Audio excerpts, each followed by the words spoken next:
ይህ አዲስ የህወሓትና የኤርትራው ህግደፍ ግንኙነት በዋናነት በትግራይ የሚገኙ እንደ ወርቅ ያሉ የተፈጥሮ ሀብቶችን በኤርትራ በኩል በህገወጥ መንገድ በመሸጥ የገንዘብ ምንጫቸውን ለማጠናከር ያለመ ነው ያለ ሲሆን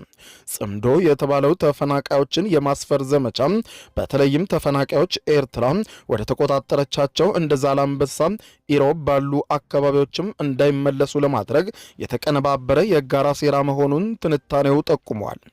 ይህ ግንኙነት ድንገት የተፈጠረ ሳይሆን ግብጽና አውሮፓ አጋሮቿን የጠቅላይ ሚኒስትር ዶክተር አብይ አህመድን አስተዳደር ለማዳከም በማሰብ የቀድሞዎቹን የህወሓትና ህግደፍን ግንኙነት እንደገና እንዲያንሰራራ በማድረግ የተቀነባበረ ነው ሲል የገለጸው ዘገባው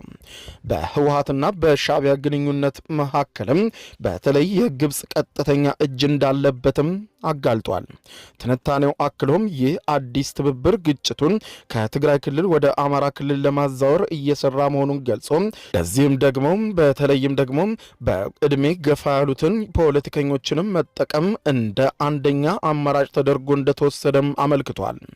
የሆርን ሪቪው ይህ ትንታኔ በሰሜን ኢትዮጵያ ያለውን የጸጥታ ችግር ከሀገር ውስጥ አልፈው የቀጠናው ኃይሎች ጣልቃ ገብነት፣ የሀብት ብዝበዛ እንዲሁም ድንበር ተሻጋሪ ሴራዎችን የተሰባሰቡበት ውስብስብ የግጭትና የስነ ምህዳር ችግር እንዲፈጠር መታቀዱንም በዘገባው ሆርን ሪቪው አመልክቷል።